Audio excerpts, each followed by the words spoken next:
चिकित्सा विभाग की नियमित पदों पर होने वाली भर्तियों को लेकर इस समय घमासान मचा हुआ है। जी हां, आपको बता दें, लिखित परीक्षा वर्सेस मेरिट और बोनस। कुछ अभ्यर्थी मांग कर रहे हैं कि चिकित्सा विभाग में होने वाली नियमित भर्तियों को लिखित परीक्षा से जो पद है वो भरे जाएं, तो वहीं संविदा पर लगे हुए सैकड़ों युवा ये मांग उठा रहे हैं कि बोनस और मेरिट पर यदि इनको प्राथमिकता दी जाएगी तो सालों से जो ये संविदा पर काम कर रहे हैं इनको नियमित होने का मौका मिलेगा। कुछ अभ्यर्थी हमारे साथ मौजूद हैं जो लगातार लिखित परीक्षा की मांग उठा रहे हैं। उन्हीं से हम चर्चा करेंगे कि आखिर जो अन्य राज्यों में लिखित परीक्षा का प्रोसेस है, लेकिन राजस्थान में मेरिट और बोनस को तवज्जो दी जाती है, तो ये कहां तक युवाओं का नुकसान करती है। आपसे ही जानना चाहेंगे। देखिए, इस समय मेरिट बोनस वर्सेस लिखित परीक्षा को लेकर एक घमासान मचा हुआ है, क्या कुछ कहना चाहेंगे? हम यही कहना चाहते हैं कि माननीय भजनलाल जी और माननीय चिकित्सा मंत्री जी गजेंद्र सिंह जी शेखावत एवं चिकित्सा विभाग के सभी आला अधिकारियों ने मिलकर एक नीति बनाई कि जो पहले मेरिट बोनस में जो भर्तियां हो रही थी उनमें भ्रष्टाचार था, ठेकेदारों के थ्रू लोग पैसे दे के लग रहे थे, फर्जी डिग्री डिप्लोमा लेके आ रहे थे बाहरी राज्यों से। इससे योग्य लोगों को मौका नहीं मिल रहा था। सरकार ने निर्णय किया कि हम इनको परीक्षा के माध्यम से सबको समान अवसर देंगे और उसकी फाइल को, नियमों को आगे बढ़ाया। और हमारा परीक्षा कैलेंडर भी माननीय भजनलाल जी सरकार ने जारी किया, भाजपा की डबल इंजन सरकार ने। लेकिन कुछ लोग चाहते हैं कि परीक्षा ना हो, हमें सीधी नौकरी दे दी जाए, पैसों के दम पे नौकरी दे दी जाए। जैसे ठेकेदारों को देके पैसे देके वो बोनस प्राप्त करते हैं और बाहरी राज्यों से उच्च अंकों की डिग्री डिप्लोमा खरीदते हैं।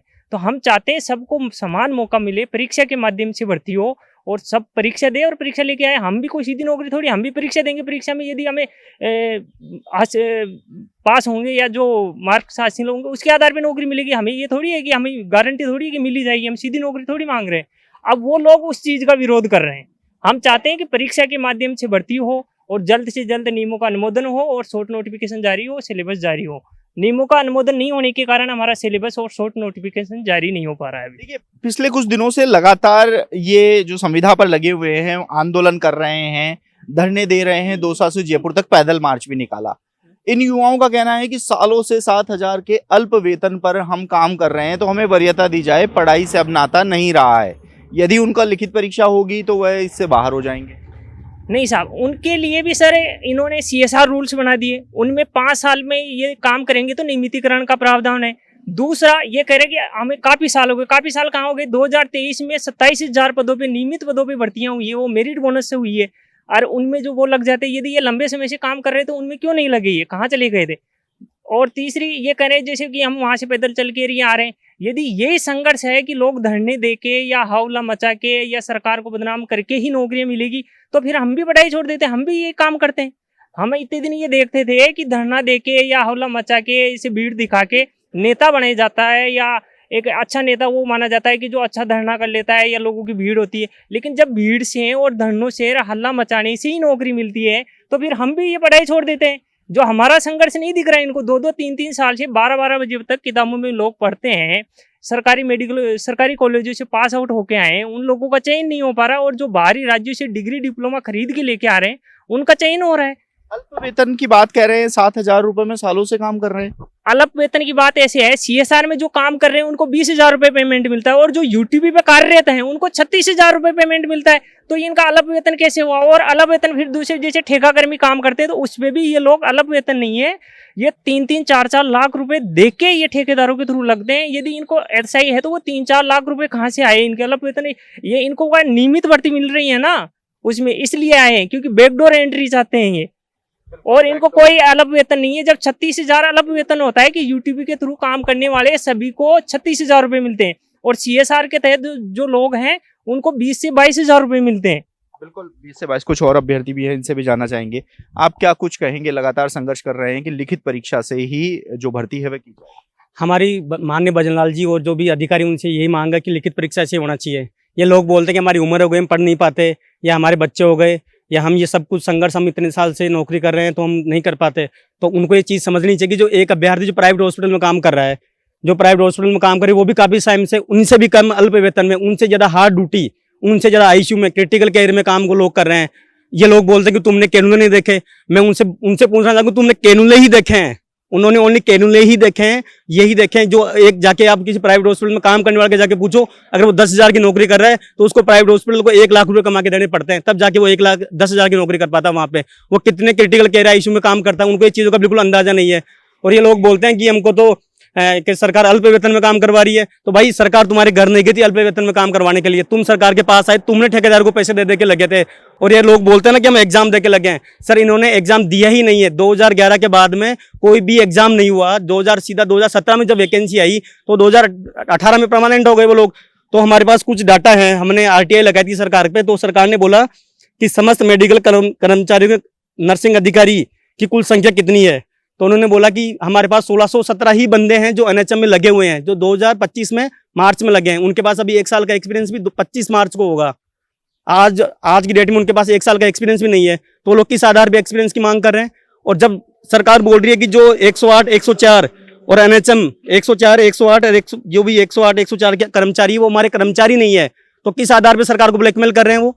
सरकार उनको अपना कर्मचारी ही नहीं मानती, सरकार के वो लोग ही नहीं है, तो सरकार उनकी बात सुनी क्यों रही है। हटाओ, उनको टर्मिनेट करो। और युवाओं की फौज बैठी है, उनकी जगह दूसरे लेने के लिए तैयार बैठे हैं। लेकिन कहीं ना कहीं ठेकेदारों और इनकी मिलीभगत है, सरकार के ऊपर दबाव बना के उनको धरने हड़ताल करने की चेतावनी दे रहे हैं। तो मैं सरकार से निवेदन करना चाहूंगा कि इनकी दबाव में, उनकी झूठी बातों में, उनकी ये भावना में ना भागे और युवाओं के जो रात दिन किताबों में संघर्ष कर रहे हैं।